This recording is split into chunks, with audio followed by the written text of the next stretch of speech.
Welcome to Book Review at IIPA. Previously, we explored the topic Social Protection and Welfare, and today we will summarize chapter number 16, Jobs, Productivity and Economic Growth from Accelerating India's Development by Karthik Muralidharan.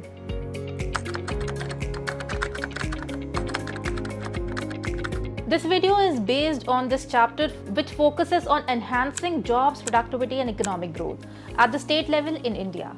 It is argued that while the central government's role is often highlighted, state governments wield significant power to shape economic outcomes through localized governance and reforms. It talks about the primary drivers of economic productivity, emphasizing the mobilization of production factors such as land, labor and capital, and increasing their productivity. Dr. Muralidharan stresses the importance of structural transformations, shifting workers from agriculture to more productive sectors like the manufacturing and services, which historically leads to significant productivity gains and economic growth.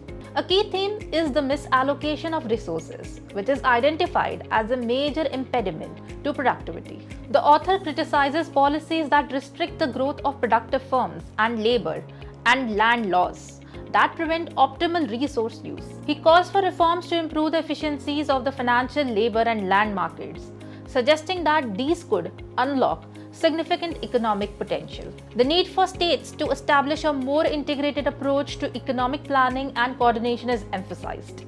The creation of a task force within each state responsible for overseeing and implementing policies that enhance job quality and economic growth is proposed. This task force would work across various departments to ensure that state policies are coherent and mutually reinforcing. Let's break down this further. Stay tuned.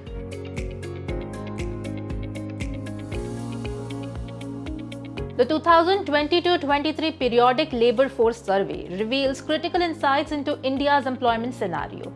Only 56% of the working age population, aged between 15 and 64, is active in the labour market, with a notable gender and rural-urban divide in labour force participation and type of employment. This survey highlights a significant disparity in wages between self-employed, salaried and casual workers, with men generally earning more than women across all categories. Urban areas outpace rural in wage level but lag in self-employment. The data underscores the primary challenge in the Indian job market as not just creating more jobs but improving the quality of existing jobs, evidenced by low earnings and minimal social security coverage.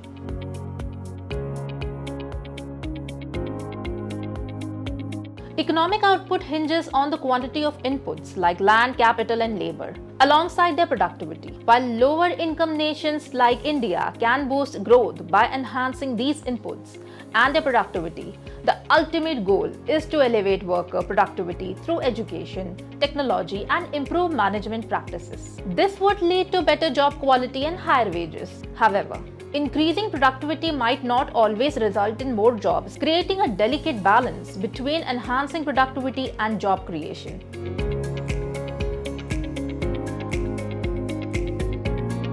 India's growth has been unique, relying heavily on IT and services rather than manufacturing. While this has propelled growth and created jobs at the higher end of the skill spectrum, it has not sufficiently addressed the need for large-scale employment of low-skilled workers. The pathway to broader economic prosperity involves moving workers from agriculture to more productive sectors like manufacturing and enhancing service sector productivity.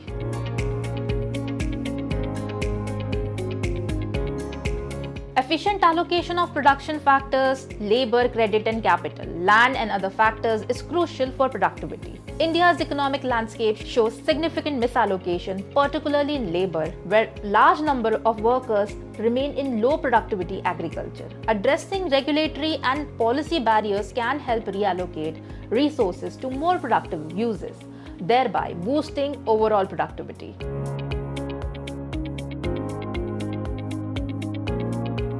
India's economic reforms often face political and logistical hurdles, with piecemeal changes providing limited benefits. A holistic approach that addresses multiple constraints simultaneously could lead to more substantial impacts on productivity and economic growth, mirroring the broad-based reforms of the early 1990s.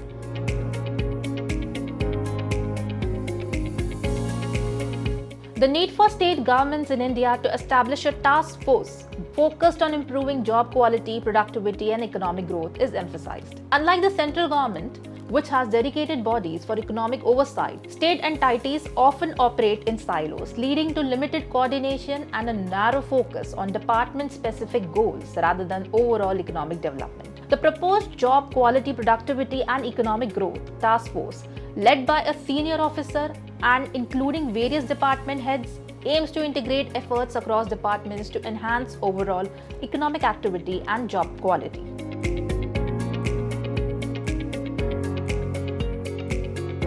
The author advocates for a shift in the state strategies from granting concession to individual investors to investing in public goods like education, health, and infrastructure. This shift is expected to benefit a broader base of the economy rather than just a few large investors and create a more sustainable and equitable growth environment. States are encouraged to use outcomes data from these investments to attract more credible and productive investments.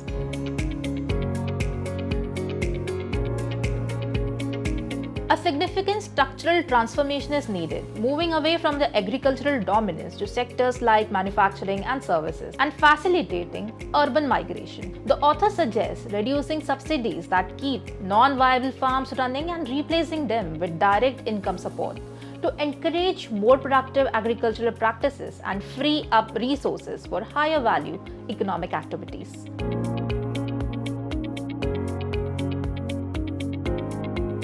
Reforming public sector hiring is crucial. The author proposes shifting from the traditional lifetime employment model to contract-based roles that emphasizes skills and performance, potentially increasing job creation and efficiency within the public sector.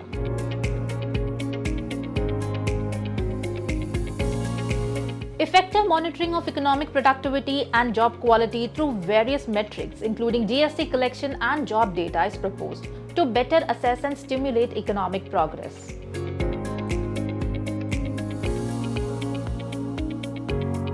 Improving the alignment of incentives for local officials with economic performance matrix is suggested to enhance the business climate and stimulate local economic growth, drawing lessons from China's model of reforms.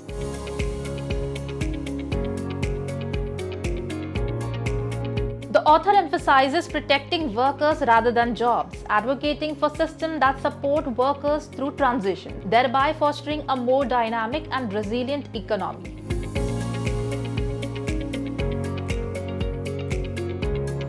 Environmental considerations are integral to sustainable economic growth. The author suggests adopting pollution control measures like cap and trade systems and investing in pollution monitoring to align economic growth and environmental sustainability.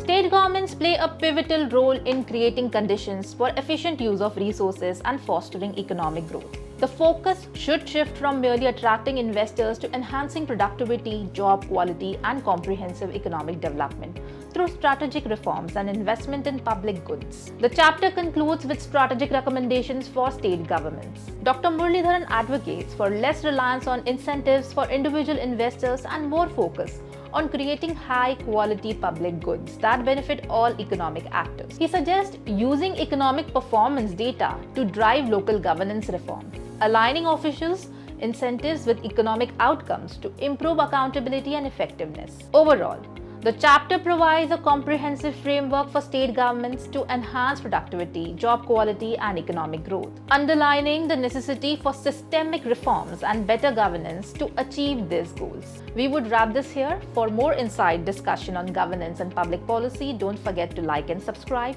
Stay tuned for the penultimate chapter number 17 titled Reimagining Institution.